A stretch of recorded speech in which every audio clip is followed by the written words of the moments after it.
Assalamualaikum warahmatullahi wabarakatuh. Saya Nur Arina binti Muhammad Rafidi, nombor matrik 070826 akan membentangkan topik 2 iaitu hakikat insan di bawah persoalan mengapa kita perlu percaya kepada Tuhan dan berpegang kepada agama untuk cemerlang dalam hidup. Tidak kiralah agama Islam ataupun agama lain, semuanya diperintahkan untuk percaya kepada Tuhan mereka dan patuh pada agamanya. Sebagai contoh, umat Islam wajiblah percaya bahawa Allah Subhanahu Wa Taala itu wujud dan agama Islam ini merupakan agama yang paling mulia. Hal ini kerana sehingga saat ini sekalipun, segala apa yang kita jalani dalam kehidupan ini semuanya sudah diatur oleh Allah Subhanahu Wa Taala. Kita tidak boleh menafikan atau mempertikaikan mengapa semua perkara yang berlaku dalam kehidupan pasti kita yang perlu menjalaninya sama ada susah atau senang. Dalam Islam, kita berpegang pada kalamullah iaitu Al-Quran yang diturunkan oleh Allah Subhanahu Wa Taala kepada manusia melalui wahyu Nabi Muhammad SAW supaya membolehkan manusia menyedari yang mana benar dan yang mana batil. Selain itu, dengan agama juga membolehkan manusia sentiasa hidup dalam harmoni, tenteram dan berdisiplin. Dalam surah Al-Ma'idah ayat 3, Allah berfirman, "Pada hari ini telah kusempurnakan untuk kamu agamamu dan telah kucukupkan kepadamu nikmatku dan telah kuredai Islam itu menjadi agama bagimu." Akhir kata, sebagai hamba Allah yang tentunya mengharapkan balasan syurga di akhirat kelak, maka peganglah ajaran agama sekukuhnya dan bawalah agama dalam setiap agenda kehidupan harian kita. Hanya dengan berpandukan pegangan agama sahajalah yang boleh memberikan kesejahteraan, keberkatan dan kebahagiaan hidup di dunia dan akhirat.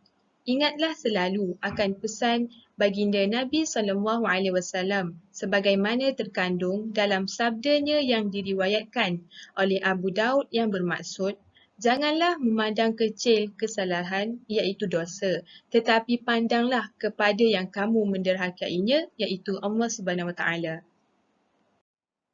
Sekian sahaja daripada saya. Segala yang baik itu datang daripada Allah Subhanahu Wa Taala dan yang buruk itu datang daripada diri saya sendiri. Assalamualaikum warahmatullahi wabarakatuh. Nama saya Nur Farihin dan nombor matrik saya ialah 070948. Tajuk yang kita akan bincangkan pada hari ini ialah topik 2 iaitu hakikat insan. Saya akan membincangkan persoalan yang pertama iaitu kenapa anda perlu percaya kepada Tuhan dan berpegang pada agama untuk cemerlang dalam hidup. Pada pendapat saya, bagi seorang Muslim, kewujudan Tuhan tidak menjadi isu kerana keimanan kepada Allah Subhanahu Wa Taala. Tuhan sekalian alam merupakan rukun pertama dalam rukun iman. Walaupun manusia tidak dapat melihat Tuhan dengan panca indera, namun Muslim meyakini kewujudan Tuhan melalui ayat-ayat Al-Quran yang diturunkannya. Firman Allah Subhanahu Wa Taala di dalam Al-Quran yang bermaksud, "Dan dialah mencipta dan meramaikan kamu di bumi dan kepadanya lah kamu akan dikumpulkan. Dan dialah menghidupkan dan mematikan dan dialah yang mengatur pergantian malam dan siang. Tidakkah kamu berfikir tentangnya?" Surah Al-Mu'minun 23 ayat 79 hingga 80. Secara tidak langsung kita akan percaya kepada Allah Subhanahu Wa Taala. Kepercayaan mengenai kewujudan Allah Subhanahu Wa Taala telah tertanam dalam jiwa seorang Muslim secara fitrah. Kita perlu mempercayai kepada Allah Subhanahu Wa Taala kerana kita sudah tahu bahawa Allah yang menghidupkan dan mematikan kita serta Allah berhak menimpakan azab kepada hamba yang ingkar arahannya. Oleh itu, kita sewajarnya mematuhi semua peraturan yang telah ditetapkan oleh Allah agar kita tidak lalai semasa berada di dunia sementara ini. Selain itu, kita perlu berpegang kepada agama untuk cemerlang kerana dalam hidup Kita yakin jika mempunyai agama, kita akan mempunyai hala tuju di dalam hidup dan tidak berasa kosong. Dalam surah Al-Ma'idah ayat 3, Allah berfirman yang bermaksud, pada hari ini telah kusempurnakan untuk agamamu dan telah itu cukupkan kepadamu nikmatku dan telah ku redai Islam itu menjadi agama bagimu. Dalam diri manusia ada nafsu yang sentiasa mengajak kepada keburukan. Jadi sebagai platform paling ampuh dalam mengekang gelora hawa nafsu, maka agama memainkan peranannya. Oleh itu, kita perlulah ada agama agar sukar nafsu untuk bermaharajalela dan menjerumus manusia ke kancah yang bertentangan dengan kehendak agama. Itu saja daripada saya. Sekian, terima kasih. Assalamualaikum, nama saya Muhammad Fafruddin dan nombor matrik saya 070894.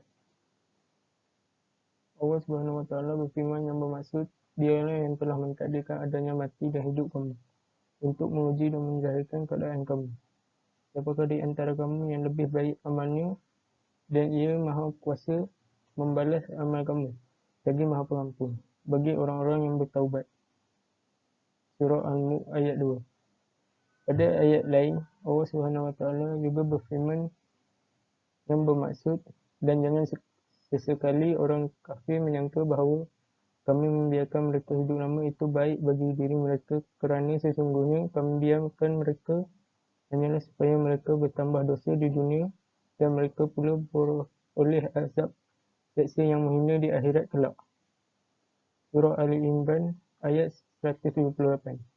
Berdasarkan dua ayat di atas, kita dapati Allah Subhanahu Wa Taala meyakinkan hamba-Nya akan adanya kematian dan hari pembalasan. Oleh itu, kita sebagai umat yang mengaku Islam wajiblah percaya akan adanya kehidupan setelah kematian.